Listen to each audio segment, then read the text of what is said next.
लखी जिन लाल की मुस्कान। तो कृष्ण ग्रह गृहीत आत्मा न भेद जगदीद सम। भगवान कृष्ण में जिनका मन आकृष्ट हो गया उसके लिए सारा संसार बिल्कुल फीका पड़ जाता है। प्रहलाद की यही स्थिति थोड़ा बड़े हुए गुरुकुल में रख दिया गया। वहां पर शुक्राचार्य जी महाराज के दो बेटा संदा और अमर्क ये दोनों विद्या अध्ययन कराते हैं, लेकिन वहां पर केवल दो पदार्थों का शिक्षण होता है। चार पदार्थ होते हैं ना, धर्म अर्थ काम मोक्ष, लेकिन काम और अर्थ की विद्या पढ़ाई जाती है, मोक्ष और धर्म को नहीं पढ़ाया जाता। अब ये गुरुजन पढ़ाते और प्रहलाद पढ़ भी लेते, लेकिन अंदर नहीं रखते।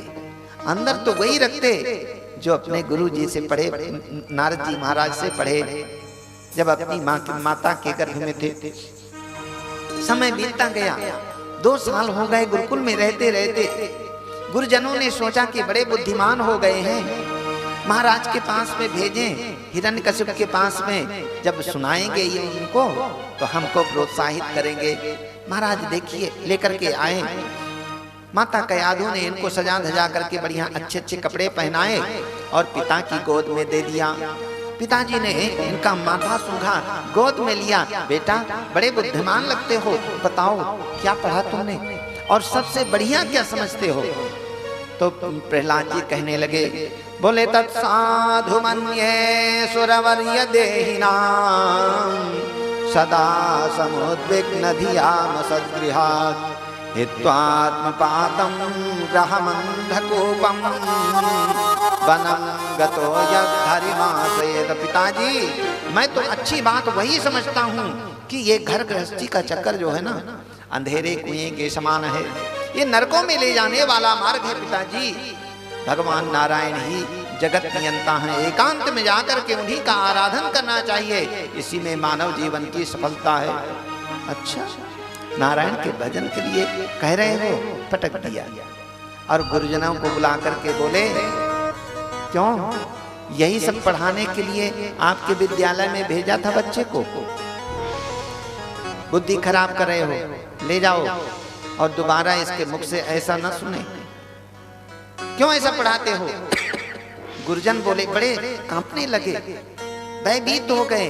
महाराज हमने ऐसा नहीं पढ़ाया, अब ये बच्चा बोल रहा है, दोबारा प्रयास करेंगे कि ऐसा न बोल पाए, भले ही इसका मुख दाबना पड़े हमको।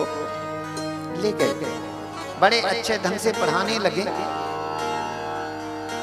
5-7 साल पढ़ाया और 5-7 साल के बाद प्रहलाद जब अपने पिताजी के पास में आए,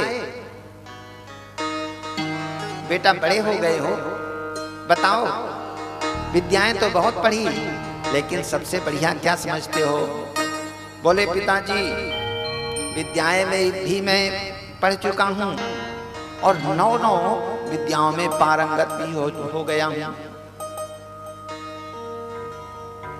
अब हिरण्यकश्यप सोचते हैं कि धनुष बाण चलाना एक विद्या होगी, संतों को कैसे सताया जाता है ये दूसरी विद्या होगी, असुर संपत्ति को कैसे बढ़ावा दिया जाता है यह तीसरी विद्या होगी। लेकिन उन्होंने कहा कि नारायण ही जगत नियंता है पिताजी, और नारायण की प्राप्ति के 9 रास्ते हैं।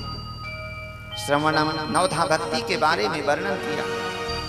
बोले श्रवणम कीर्तनम विष्णु स्मरणम पाद सेवनम अर्चनम वंदनम दास्यम सख्यमात्मनिवेदनम।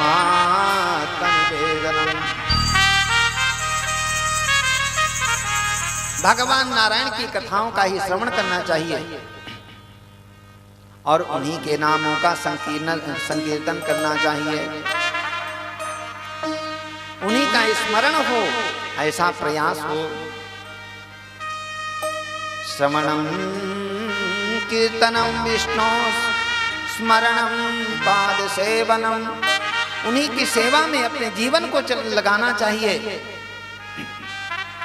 कभी कभी भगवान का अर्चन करे, अर्चनम, कभी कभी भगवान की वंदना करे सुंदर स्तोत्रों के द्वारा।